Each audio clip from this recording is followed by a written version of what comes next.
storms have kept standing and found purpose in persistence. There's a quote that I love that says, tenacity is not about holding on when you're tired. It's about starting again when you thought you were finished. And that's exactly who these women are. They're leaders who rise, rebuild, and remind us what's possible when we pivot, don't give up, and continue to build. I'm Teresa Palacios Smith, and this is Women Who Lead, a space where stories of courage, authenticity, and leadership come alive. So grab your cafecito and settle in. I'm excited to introduce our wonderful guest today as we celebrate several things this month. But for sure, I want to mention that it is Breast Cancer Awareness Month. So, as we look at these wonderful women, I really want to introduce, they're all involved in their organizations and their companies. And our first guest is Wanda Gertin, who's the CEO of Berkshire Hathaway Home Services Ally Real Estate. Wanda's leadership is grounded in authenticity and courage. She's built her success by showing that strength and compassion can coexist, leading a team that mirrors her unwavering values. Welcome, Carol, to the show. I'm really excited to have you here. Our next is we have Kim G. Stevens, broker and chief visionary, and I love your title, for Berkshire Hathaway Home Services Pocono Real Estate. And Kim is known for her bold ideas, fearless leadership, and ability to empower others to think bigger and lead better. And she's a visionary who turns challenges into innovation. Welcome, Kim. And finally, Carol Stover, who is the Vice President for the East Coast region for Berkshire Hathaway Home Services Florida Realty. And Carol's calm strength and steadfast leadership have inspired countless professionals. She leads with empathy, integrity, and a deep commitment to helping others grow. So I'm excited to have you as well, Carol, on the show. And I will tell you, Carol, Ray Mesa was the person that said, I want you to have Carol on this show. So it's an honor to have all of you today. And when that comes from the top, you can tell that he is sincere in the way that he feels about you. So the first question that I always ask everyone that I'm curious to know, because our industry, and I just came from several conferences out in the West Coast, and I'm always interested in knowing, how did you get into real estate? Because we're all real estate leaders. And, and was it by, chance or by choice? And I'll start with you, Wanda. Yeah, so for me, it was definitely by chance.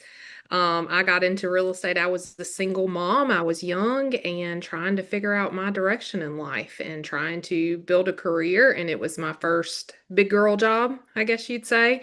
And I actually started out at a Century 21 in South Carolina. That's where I'm originally from. And I started out in property management. So I didn't think that it was going to be for me. I'm like, yeah, this is not the career that I expected to have. But a position became available in our sales department. And so after some years there, when I took that position, I knew that that's where I wanted to be. And now I'm in Louisiana with Berkshire Hathaway and been with the company now about 7 years or so. And yeah, I really enjoy it. So, but it was totally by accident. I love it. And tell me a little bit about your company. How many agents do you have? And Sure. yeah. Yeah, so we were actually Berkshire Hathaway's largest startup ever. Berkshire doesn't usually do the startups. They had about 18 agents when I joined. They launched in 2017, and I joined 6 months after they launched, so July of 2018. And we have grown the company. We have over 130 agents, and we have opened an office. We are in Northwest Louisiana. So right there in the corner of the state, we're right, super close to Texas and Arkansas. And we've opened up a second office in Central Louisiana in the Alexandria area. So Well, two offices, 130 something agents. and they don't. And congratulations, because we typically don't bring in startups because we want companies that are established and are ready to, jump jump off right as they Sure. start. So it was great to have you. Obviously, the tenacity of your leaders shows and was, proven when they did join our brand. How about you, Kim? Yeah, so I think the stars just aligned. It was maybe like a little bit of a fluke, but my husband, my ex-husband and I had a commercial building. My mom did mortgages. My dad was doing new home construction design. And we were like, hey, we should open a real estate company. My husband was in construction as well. And so that's what we did. We started with just the four of us, my mom, my dad, myself, and then my brother joined us. So we were a startup, but we were also a Century 21 because we knew that brand. My uncle had a firm up in the Adirondacks. And so that's how we started. Real quick, we did a lot of mergers and acquisitions and grew to be a pretty big firm for our area, 13 offices and 165 agents. And then 2007 hit, which I'll share about that a little later.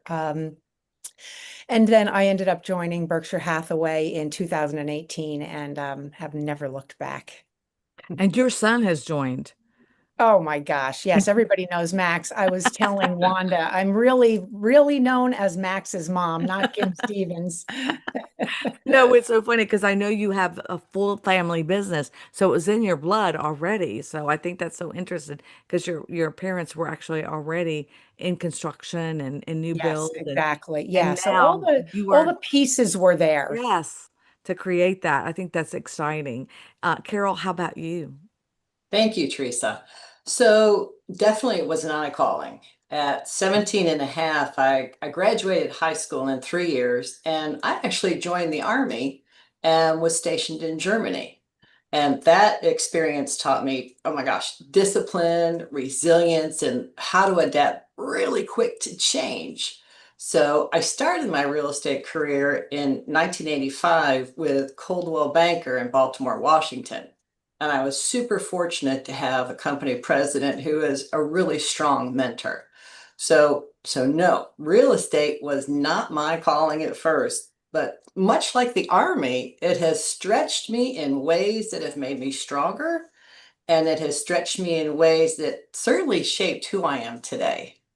Well, thank you again for the service, as I know we got Veterans Day coming up as well, and that's the one thing that I definitely wanted to make sure that we mention. But Carol, tell us about the company itself because you have several offices that you operate and a lot of agents as well. Happy to. Yeah. So Berkshire Hathaway Florida Realty has 30 offices and over 1,200 sales professionals. Our company is broken down into three regions, and I'm very fortunate to be the vice president of the East Coast region. So in that, I have 11 branch offices that are led by some really dynamic, amazing managing brokers who make my job super simple because they're such great leaders. Within the East Coast region, we have approximately 450 sales professionals.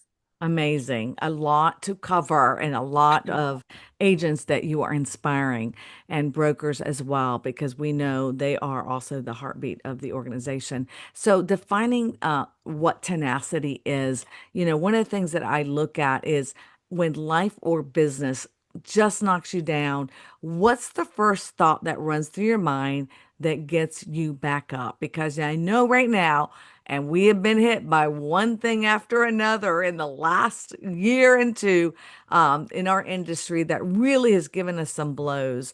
And Kim, I'll go to you first. My first thing is this is happening for me, not to me. And maybe I just can't see why yet. I just have an orientation of that way of looking at life. And so that's my first thing. When I get scared or something hits me, it's like, okay, I know this is happening for me. And I just have to find out what that is or why that is. Oh, that's a great way to look at things. I like that. Not to me, but for me. And so, what is it that's going to happen that's going to help me one way or the other, right? I like that. Wanda, how about you? Yeah, so I definitely agree with everything Kim said. That's the best attitude to have anytime you face, things personally or issues in business. I like to think about what can I control in whatever I'm facing, right? Because I think a lot of times we just give too much to the problems that we have no control over anyway, right? So, yeah, thinking about what do I have control over in this, and just trying to keep a positive attitude, practicing gratitude daily for all the things makes a huge difference as well. Control the controllables. That's Right. all, the best advice. I love that.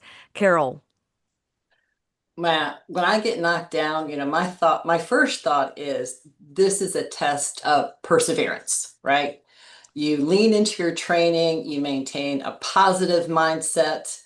There's when the ground shifts, tenacity is choosing about getting back up and keeping moving. You got to go forward. I think that's amazing. I know with the experience that you've had in the Army, I'm sure that's prepared you so well for our industry because there are so many times that you don't know what's going to happen, how it's going to affect things. And we always prepare for the worst. And, like we did with the NAR settlement, and things actually have turned out okay, right? So I think that's a great way to run business. One of the things that makes us all leaders, is the fact that things happen, that often scare us. And Wanda, you kind of alluded to that. Sometimes you get scared. What is one a time that you were so scared, but when you faced it, it really turned out to be the right move. So something that scared you that you had to make as a decision, but Sure. then realized that, oh my God, this was the best thing that could have happened. Yeah, I think for me, accepting the position at Berkshire Hathaway was a big deal because they were a startup. The Century 21 that I started my career at, and I got married and relocated, our family relocated to Louisiana. So I knew I wanted to be at another real estate company. But I was super nervous about taking that role with a startup. We have two broker owners who are fabulous, and they had these grand ideas of how big everything was going to be. And but as you know, most startups fail, right? Most new businesses within the first 5 years. And that made me very, very nervous, but it's been fabulous. And I've been able to grow a lot in my role in my leadership, and I've learned so much throughout the entire process. But my company that I was with before was in business from the 70s and had been around a long time, Wow. and there was a lot of security and stability there. And they were number two in the market. And so coming into a startup, that had me nervous for sure. And look how great it's turned out. Mhm. That's incredible. I think also startups help you realize all the things that you can do different. Because Yes. sometimes when you have been in business 70 years, you're stuck or you do the things the same way. And I think that gives you the opportunity to do it the way you really wanted to do it, right? Hmm. Kim, how about you? Well, I had 2007 and 2008 were just, I don't know, felt like my whole world was collapsing, honestly, between what was happening in the real estate market. We couldn't really close offices or cut expenses fast enough, honestly. It was very financially devastating. Um, Personally, my marriage was on the rocks. My kids were struggling. My commercial real estate was in foreclosure. I'm a real estate broker with some of my commercial real estate in foreclosure. And then to top it off, I was diagnosed with stage 3 breast cancer. Mm. So, yeah, which actually on Sunday will be 18 years that I'm cancer free. But that was just a really hard time. And honestly, I've said many times before that I believe that getting cancer actually saved my life because I think I was like living by other people's standards, maybe, and it really caused me to have to look inside myself and see what I really wanted and what direction I wanted to go, take care of myself. Of course, I had to, physically take care of myself and surgeries and chemo and all the things. But it was a turning point for me. It really was. And it was really I needed to follow my own path and do things my own way. And so it was a big, It was a big thing for me. That I don't regret and that I feel proud of coming through. I mean, honestly, my financial advice, everybody was saying, you got to quit. You need to quit, just stop, cut your losses. I was in debt over my eyeballs and I couldn't do it. It just something inside of me was just, I have to go on. I know it doesn't seem like the smartest thing, but it's what I have to do. And that's why I say, to thine own self be true. I had to do it. And one step at a time, I turned the ship around.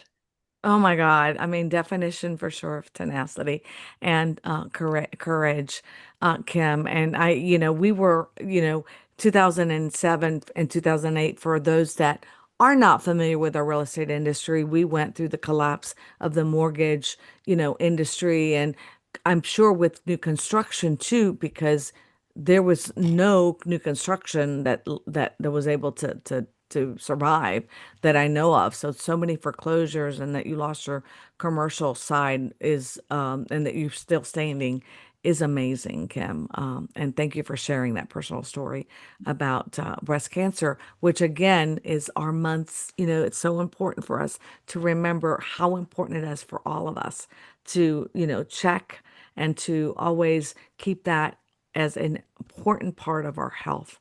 And to continue to make sure that we make all of us aware of the importance as well. Carol, how about you? Okay, scary but right decision. Definitely enlisting in the Army at 17 was my first big scary decision right out the bat. It turned out to be the right decision for me. It shaped my independence, it increased my level of self-confidence. In real estate, one of those moments came in 1989 when, after 5 years of being a Coldwell banker in Washington, D.C., I moved to Northern Florida and I had to start my real estate career over. I was in an area where I did not know the market, I did not know anybody. And you just get up every day, you go forward. So even the big changes, even the scary ones, they all lead to growth. If you just trust your principles and surround yourself with good people, you're going to get through it.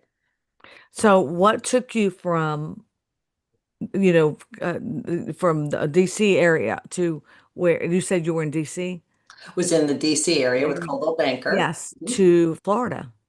What My brought you there? husband retired and he's from Okay. Florida or was from Okay. Florida. So And that's so how I ended up here. And that is something that is very challenging. Number one, if you are in real estate, everyone knows you in your market. Your sphere of influence is the biggest part of our business that we talk about is who do you know? And those are your first clients. And to totally move and get into the real estate industry back is, I can imagine that was really, really scary. But the fact that you got into the army and how that experience, we'll talk about that experience in a minute. It just is also daunting for me. So everyone sees that their life, like how their highlight reel, right? And people always look at us and all of you that as something that, my God, their life was so easy, or they had it made, or, but what they don't know is the downtimes, like that you talked about, Kim. So, tell me a little bit more about how you were able to push through the setbacks that almost broke you. Yeah, so I think again it was just trying to get centered in, one of the definitions of the tenacious or tenacity is being steadfast. And I think for me, just really holding true to what felt right for me, what felt, listen, a lot of it is a God thing for me, what feels true and aligned for me and taking small steps and just kind of trusting my gut, moving one small step at a time in a direction that felt true for me. And I love this Joseph Campbell says this, he talks about the hero's journey, and that felt like my call, like, are you going to keep doing things the same way, or are you going to change? And I definitely changed. And, once I started moving in another direction and like following my own path, trusting my own gut, the universe kind of conspires to help you, and then people show up, and circumstances show up, and money shows up. And that was my experience, that when I kind of went that way, that doors started to open for me. And so, like, there were a million little things that happened, and big, but I think it was just the tenacity, or to be able to be steadfast and true to what was true for me, and doing that no matter what everybody else said, and just staying on that path. And it really just moved me from, here to way over here in a pretty short amount of time. I mean, considering where I was. Amazing. And I know that had to be so difficult for everyone, because I know you were saying you were going through a divorce, your marriage was on the rocks, your children, and now they are, we got to talk about the fact that are all your children in the business, or just No, just Max. My other Max? son lives in Charlotte, North Carolina. But Max, he didn't want to get in the business. He said, he lived in Montana. He was a ski bum. He said, I'm never coming home, and I'm never getting in the real estate business. So what did he do? He came home and he got in the real estate business. And that's been a blessing And that beyond. has been, because I know he's soared alongside you because of obviously Absolutely. everything that you taught He's his him. And own guy. He's his own yes, guy. Yeah. yeah, and your background, but it Yeah. comes from you. No. It comes from you. Wanda, how about you? Yeah, so for me, when I started with Berkshire Hathaway, I started out as their marketing director. And I have corporate relocation is in my background. I know Teresa, you and I have talked about that before because you have that background as well. And so I was doing a lot of our marketing, working to build our corporate relocation business, and we grew pretty quick, and they promoted me to CEO, and I didn't know what the heck I was doing. It was like, okay, like Google, what does a CEO even do? And I had never really led anything before or been in a role where I was, leading other people, right? And that was very intimidating for me. And I had a lot of issues finding the right people and just hiring, in general. And I think I'm kind of with Kim on that. Like, I had to really lean into my intuition and try to find people where the roles that I had, that they had strengths that fit those roles, right? And putting people in the right positions for them. We've had individuals that we've hired, and it wasn't necessarily that they weren't a good employee, but the role that they were doing at the company wasn't suited for their personality type, and where they were going to be the most fulfilled. And so hiring has been a struggle. But now I've got a great team. It just took the time and learning through failure. I've done a lot of that, ladies. Lots of learning through failure. I love it. Well, that's would be so daunting to be in a role that you never, had been in. And how do you even get started? I think that's very courageous of you to take it on and realize, okay, I'm going to make mistakes, Mhm. but I'm also going to learn from those mistakes. And now you've got it down pat. That's right. So one of the things that I always want to know is what do you do when things are in chaos? And right now we are in a situation where things are changing, right? You've got AI coming into the picture. You've got social media, being a big part of what people have to do. There's a lot of agents. The average age of agents today is 63. And so you look at that and you're seeing meltdowns. I've seen meltdowns of agents that feel like I can't do this anymore. The business has changed. So, what do you do, number one, to help your agents stay grounded and yourself stay grounded to keep, and for you to be able to keep moving forward, and for those agents that you also work with to say, hey, it's going to be okay. Let's keep moving forward. And Carol, I'll go to you first. Sure, thank you. You're right, Teresa. Absolutely. Change is a constant thing in our industry. We've got NAR settlements, new compensation rules, form changes, seems like daily.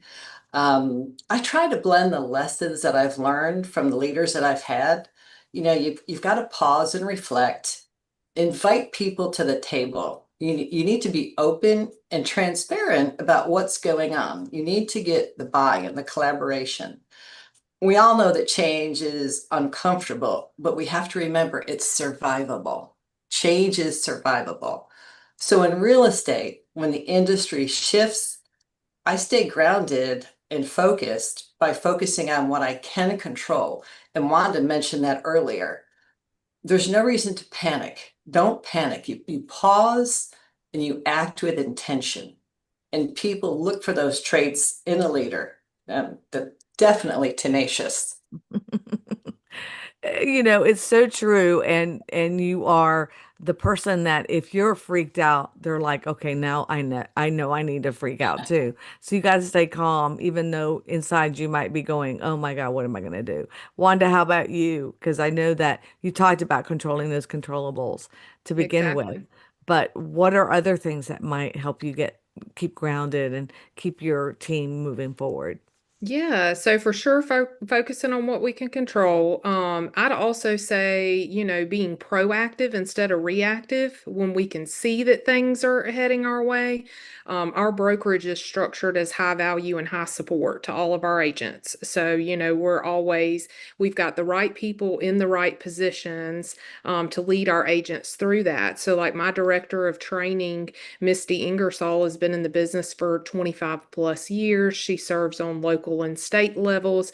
When the settlement happened, as soon as we caught wind of what was going on, I mean, we were training way in advance of every other company in our market, right? So we try to do that with everything. We've been training on AI as soon as we caught wind that it was a thing, so it's important for us to stay knowledgeable and educated. We send all of our staff to conferences to learn, continue to grow. We've never arrived. We encourage our agents to do the same thing, but that way we can pour into each other with all of that knowledge that we get, and we can be proactive while doing so. The better prepared we are, just the better everyone will feel and confident when changes do happen. I think that's so, so true. Kim, how about you? I think, mindset is a really big thing. And I guess I would say that I really try to lead by example and walk the walk. We talk a lot about mindset here and just wellness of the whole person. So, we have wellness circles and we do a lot of mindset stuff and visioning and all of that. So we really try to keep everybody's head on right, because if your head is not on right, everything else is going to go sideways. So self-care, we talk about those kind of things a lot. As far as what we do, like with with COVID or the NAR settlement, is just keep dialogues open. We meet a lot and talk about, what does this look like? I'm not a particularly fearful person, or I've worked very hard at not operating by fear. It doesn't help, and I can't think clearly. So we try to stay very level-headed and train and talk and mindset, because from that place is where answers come and, resources come and the right direction comes. If I'm all over the place and I'm afraid and, oh, this guy says this and then, I don't know how you run a business that way. I have to stay very centered. And part of that is just keeping wellness, self-care, and, my own alignment with my own true north to know which way to go and how to lead the group. Well, I mean, it sounds like to me too, you've already faced fear, right? Mhm. With all of the, all the things that have happened. So, gosh, this is easy, right? I can handle this. I think is what I'm getting Yeah, it's not that I don't feel fearful, it's that I try not to make decisions based on based fear. on it. Yeah. That's really what it is. I do get scared, but I try not to make decisions based on that. Well, one of the things that I always want to know is mentors and role models because I know that we all have had to look up to someone or someone has really played a pivotal role in our lives. And this is the chance that you get to let them know how grateful you are. So, what lesson have you learned or advice that you have received or mentor that has taught you grit? Not by what they said, but perhaps how they lived. I'll go back to you on this one, Kim. One of my, I'm a big fan of Gino Blafari. And honestly, when I went out for my fit meeting to Irvine, one of the things that resonated with me is when Gino shared a personal story of what it was like for him during the 2007, 2008. And I really respected that level of transparency and honesty from a leader.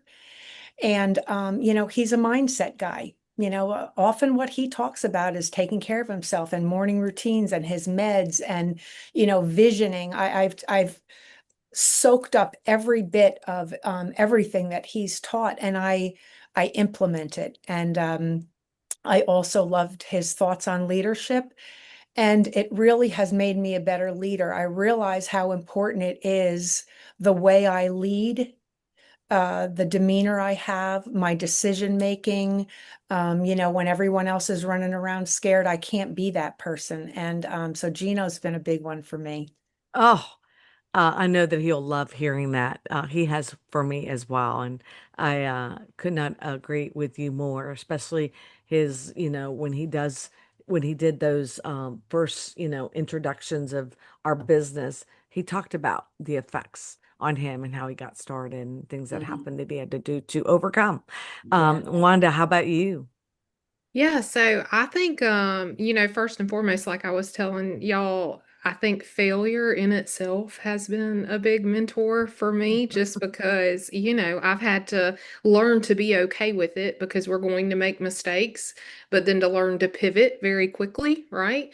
But then I'd also say the owners of our company for seeing something in me that I didn't see in myself. I was so nervous when they offered me the position, and I'm just very, very thankful that they saw that in me because I would have never imagined 7 years ago, looking at now, all the things that I've learned and for teaching me that leadership isn't about having all the answers. You learn through it. You learn by leading other people.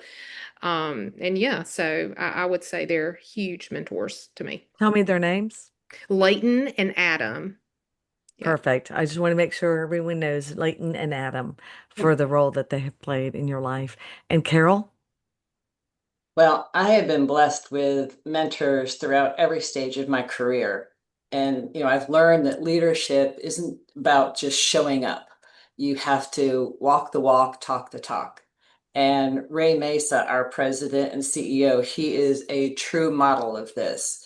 He's transparent, he's approachable, and he is certainly and steady in the turbulent times. And I really try to follow his example. His authenticity inspires way more than pretending to have all the answers. So his leadership, his consistency, his character, they've taught me to show up in the storm. Well, Ray, I couldn't agree. That's another wonderful leader. Ray tomorrow is actually going to be our guest speaker at a Berkshire Hathaway Energy event because he's going to be sharing his immigrant story, his family story, because that's how much I respect Ray. I've known him for so many years and his steadfast leadership. He's one of those individuals that knows what he needs to do to get a company running efficiently, effectively, and also making his agents aware how much he cares about them and how they can also increase their opportunity for growth and wealth creation through the practices that he actually implements himself. So I think what a great example of a great mentor as well. So, personal fuel. What's one daily habit? Kim, you kind of talked a little bit about it because you talked about Gino's daily habits and how important they are, his meditation, and how that kind of also gave you a little bit of fuel. What is your mindset hacked that you refuse to give up because it's your secret weapon? Yeah, well, praying and meditating are big things for me. So I do that every day. But I write down 10 things that I'm grateful for the day before. I try not to do the same things over and over again. I try to pick new things. I think it's just so important. Just what I focus on is where I'm going to go. My attention is where I'm going to go. And so I'm very conscientious about paying attention to the good things and what I'm grateful for. I have a grateful heart. And then the other piece of that is I write down 10, I guess you would call them maybe goals, but I write them as being thankful in advance. So I'm thankful for the thing I actually want to try to manifest or that I'm visioning. I'm thankful in advance because I know it's out here in the universe somewhere, and it's coming to me. So those are my practices. Beautiful, beautiful.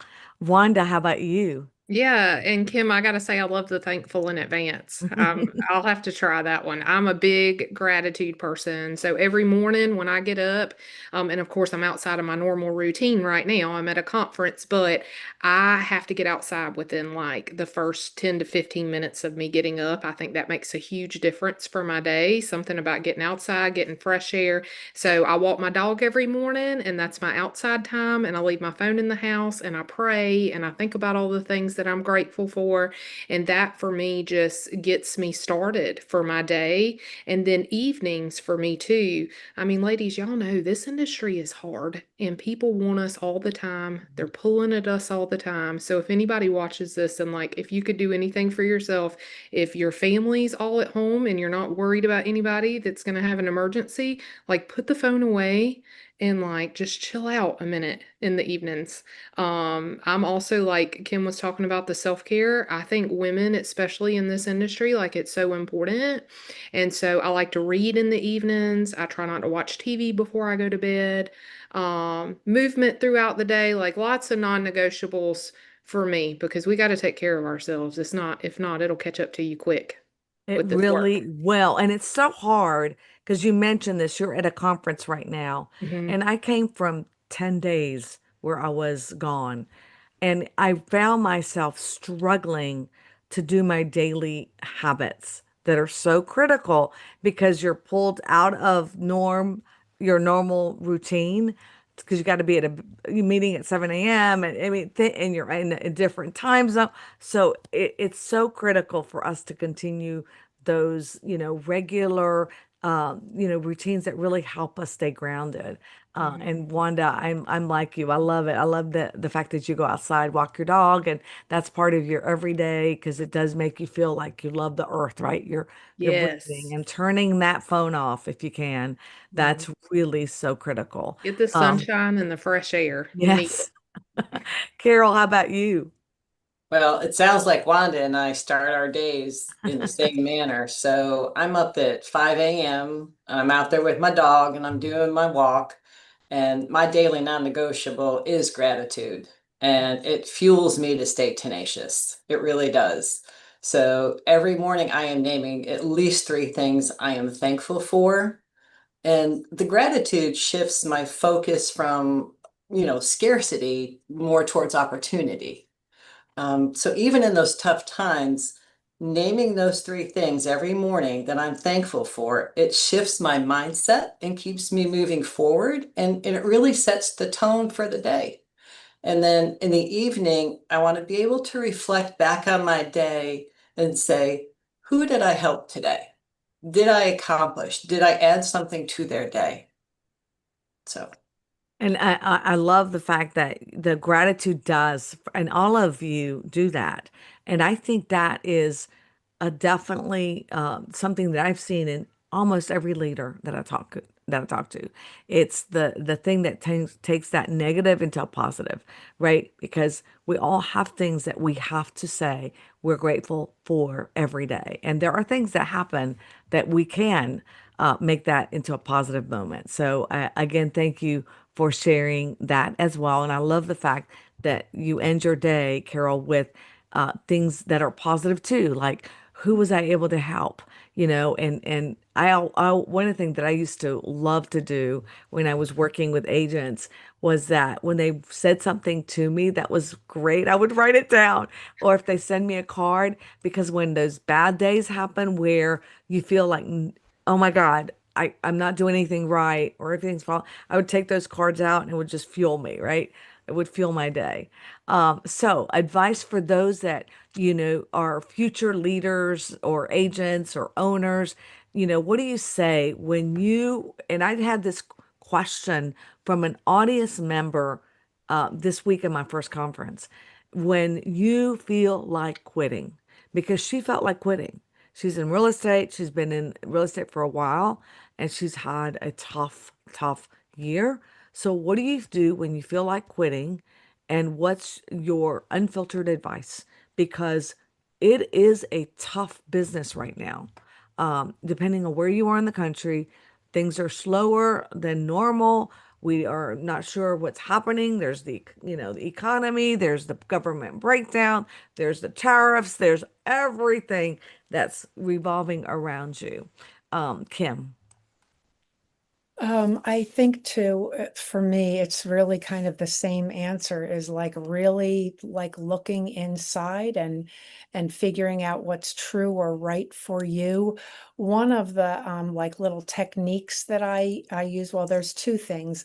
One for me is I ask myself, how am I going to feel about myself after this? So, in other words, if I quit, how am I going to feel about myself afterwards? Or if I keep going, how am I going to feel about myself afterwards? It's not always it's not always the keep going that is the right answer. Honestly, I've had to close offices or businesses. Sometimes that is the right answer. So, but I think it's, how am I going to feel about myself afterwards? What am I going to feel best about myself having done? Keeping it open when, I shouldn't, or quitting or whatever that is. And a technique that I use for that is, I love the phrase enlightenment tastes of freedom and the truth will set you free. So I try to use my body as a navigation system. And I picture those two decisions, am I going to do this or am I going to do that? One will usually feel constricted or small or scarcity or, and one usually makes me feel a little more open or free. And so I try to follow that. Sometimes if my mind is confused, my body knows the truth. And so that shackles on or shackles off. It can help me navigate to my true north and what's the best decision for me. And so that's what I guide people. Oh, wow. I love that. That's incredible advice. Um, how about you, Wanda? Yeah, I think one of the biggest lessons I've learned is never to make a permanent decision based off of emotions, right? Because the emotions are temporary and our feelings are valid, but they're not factual. Like there are feelings. So I just have to like redirect myself and try to help others redirect themselves too. And like Kim said, sometimes the best decision is to stop with something, right? I mean, I fully agree with that, but I think we have to align ourselves with what are the facts in this situation and where am I maybe altering those facts some with my emotions, right? And really thinking about things, praying about things, and figuring out what's best to do. I also loved that question, Kim, about how am I going to feel about myself after this? Like that's a good thing to kind of put it in perspective for you to see because we're going to have challenges no matter what we do in our life. If it's real estate, a different career. But I've learned with some agents too that have come to us that have maybe thought about getting out of the business. Things are so crazy and it's so hard that they just haven't given themselves a fair opportunity to succeed sometimes. And we've been able to help them turn it around. And then sometimes it's definitely not for everybody. So you just have to sit down and look at the facts, but never make permanent decisions based off of something temporary or something that you don't have control over. Always focus back on what do I have within my control? Can I turn this around? Perfect, perfect. And so true. There's Gino would always say for us, because there are times where you're so dramatically caught in it that you cannot see. So step away from it, for a minute, and I love what you said, Kim, too, about would I, is this just some emotion I'm feeling right now, or is there something that I really need to take action on? And if I do need to take action on it, wait 24 hours. Wait 24 hours before you send that email when you're pissed off. Wait 24 hours before you make that call that you're mad at because the person really upset you. Wait 24 hours. And then if you feel that way, then you got to look and say, okay, now I know what I need to do, right? And you're right, not this real estate business is not for everyone. But I always tell people, what is it that you loved about getting into real estate? Is that still core to you, right? And also, there are different roles in real estate that you might not have looked at because you might want to lead others, or maybe you like relocation, or maybe there are so many roles that are available to you that you might want to look at that might fit your cup, that might fill that you already fell in love with. And so we've been able to help people with our company by doing that. And we had one person, an agent that came to me, and she's still in Relo. And I said, well, have you ever thought about Relo? Because you're so good at what you do. And she's like, no. And sure enough, she is still head of the department and loving every moment of it, fulfilling her cup. How about you, Carol? Advice for future leaders. If you feel like quitting, don't ever quit on a bad day. Don't ever quit on a bad day. Your perseverance leads to maturity and your completeness. Hard times are never wasted. They help shape us, right? And the women and the men who endure those hard lessons, they're the ones who become the leaders. So take a breath, reach out for support, but never give up. Growth is uncomfortable, we know that, but it's temporary, right? Growth is temporary. Take that deep breath, call someone you trust, because you are tougher than you think. Oh, beautiful, beautiful. And another conference speaker that I saw, and I cannot remember his name right now, but he was Latino, wanted to be an astronaut. And A Million Miles Away is the name of the movie that features his life. And he was our keynote speaker. And he talked about the fact that he had been wanting to be an astronaut since he was a young little boy. And the thing that kept him North Star is like he would look up and he said, I just really, really want to do. And he applied over and over, and they said no. And he'd received 9 letters, but they'd always say, but you can apply next year. And the 10th letter he got, he was like, I give up. I can't do this. And his wife said, I didn't know I married a quitter. Mm. I didn't know I married a quitter. And he said, well, wait a minute. And so by the 12th time, he became an astronaut. So 12 times someone said no to you. Can you imagine? And it was in a year. So it took 12 years for him to become an astronaut, but he did it. So it's an amazing story of perseverance. So I love, Carol, all of you, what you've said, because I think it's really important. Don't quit in a bad day. Just think about it, right? Think about it. There's people that have continued to do work, and then like Gino's story, he was very ready to quit, and then it became his best year ever when one deal came after another deal after another deal. From the very time he said, "Oh, I'm going to quit because once I sell this, I'm quit," and it worked out to be one of the best things he'd ever done. All right, as we roll, we're almost done. I always love to know a favorite book, a podcast, or a quote that you can recommend others that lights you when your tank feels empty. So I'll start with you, Carol. Well, in my case, whether you're a teenager learning to live on your own in a foreign country, or you're a leader making tough calls in business, to me, resilience is everything. Tenacity is everything. Every stumble that we encounter is part of your own personal climb.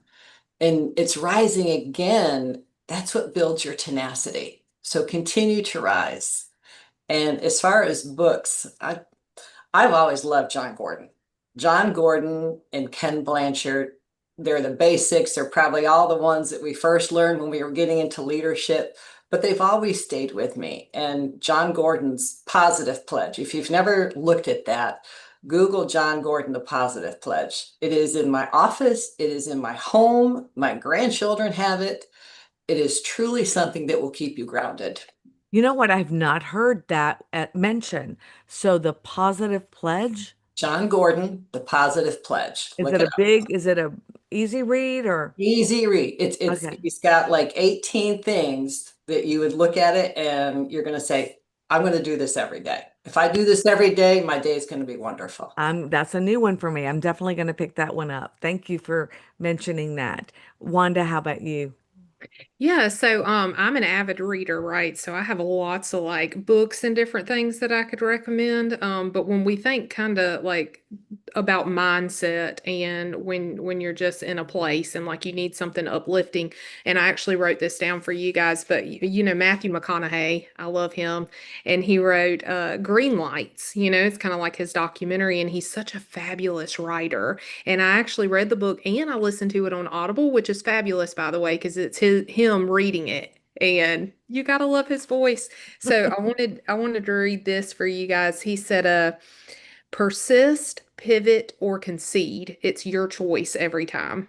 And again, that's so true. That goes back to the focusing on the controllables and like those are your options that you have. And you know, and him also, he'll lean into his faith and but you know, thinking about something like that helps when you're stuck. But and then just some other recommendations just to throw this out there. But I love anything by Patrick Lencioni. He wrote like the five dysfunctions of a team, the advantage. He's got lots of books, and I try to do book reads quarterly with my team.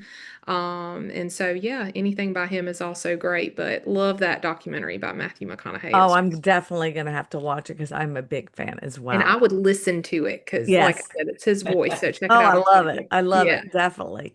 Thank you for that. And rounding off the final would be Kim. Yeah, so I would ditto what Carol says about John Gordon, and just I've done the Energy Bus. I've done this as a book for the whole year. His stuff is great for any leader for your team. So I ditto that. But one of my favorite quotes is that Marianne Williamson, "Our deepest fear is not that we are inadequate, but that we are powerful beyond measure." It really helps me to stand in the best light that I can and to hold myself to a high standard. So I love that quote. As far as books, I love by Martha Beck. That's where I took my life coach certification from. I love Steering by Starlight. I love Finding Your Own North Star. And then one that I go to all the time is Conversations with God by Neil Donald Walsh. Wow. Amazing. Give me the quote again. Our deepest fear is not that we are inadequate, but that we are powerful beyond measure. It goes on from there, but it's kind of like don't play small, that our light gives other people permission to be their best as well. So just by playing small, you're not helping anybody by not owning your whole light and who you are and your magnificence and your power. That is beautiful. I love that quote. So I'm definitely going to take that one. I really, really, the books, Dan Forsman, who is the first person I worked, was a huge fan, and the Energy Bus was one of our first reads. So again, I want to thank all of you for joining me today. What an inspiring and empowering conversation we've all had. And I really appreciate your authenticity, the fact that you've been vulnerable and you've been able to share some of your deepest thoughts and also been able to motivate others with your advice. So thank you again for sharing us and reminding us that leadership is often forged in the moments no one sees, right? When persistence and heart carry us forward. So I love this quote that I'm going to leave you with. Tenacity is the heartbeat of leadership. It's what turns strength into impact and perseverance into legacy. And that is definitely what I see in each one of you. I want to thank our audience for tuning in today. I really appreciate that you have, been here with us and that you continue to support this phenomenal show, and also that it will become a podcast in 2 weeks, and you're able to download it on Apple or Spotify, wherever you listen to your podcast. And don't forget that in 2 weeks, we're going to join another show, our Diversity Matters segment, who will feature Brian On, who is the newest installed president of the Asian Real Estate Association of America. And he's going to talk about his vision and what the organization is going to be doing and what his leadership looks like in action. So I can't wait to have Brian on. And then mark your calendars for November 12th. As our year kind of comes to a close, we're going to be also featuring our next Women Who Lead episode, featuring another group of extraordinary women who are going to be changing the face of leadership. So until then, I really again want to thank all of you. Keep leading with courage, authenticity, and heart. And remember, never underestimate the power of women with tenacity and a cafecito in hand. So I'm Teresa Palacios Smith, and this has been Women Who Lead. Thank you, everyone. Bye-bye.